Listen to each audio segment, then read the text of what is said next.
Josh, we're coming to the next section of your book, which we can call the powers of darkness. Now, here as well, you have come up with 3 levels, and I don't think we need another 1 hour to explain all of this, because these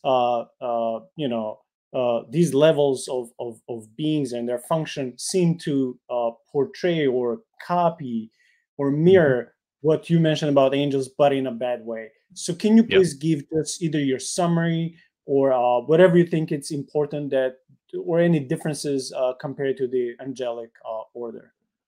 Yeah, well, I would just say that the fallen hierarchy there, it's a corruption of the real deal.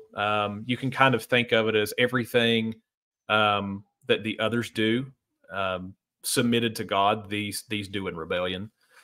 So they're desecrated. Like if some guard sacred space, some guard desecrated space. If some are present in, I'm just going to pick one from each of the hierarchy. If one is involved in the miraculous, then the other is involved in things like natural disasters. If one is tasked with bringing messages from heaven to men, then the other is bringing false messages to people. And I think that that's what we see in cults, like LDS stuff and other world religions and those types of things. So kind of bring some practicalness to how to think about that. So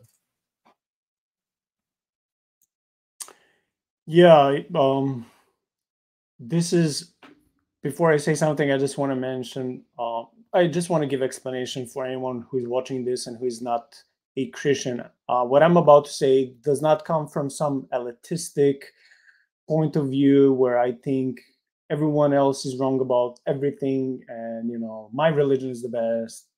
No, but I just want to say, when you mentioned Mormons, it just reminds me of how Islam started, because both of these movements started in a very similar way, but these supposed angels, and we know what Paul says, how even Satan comes camouflaged as the angel of light, and of course he's not.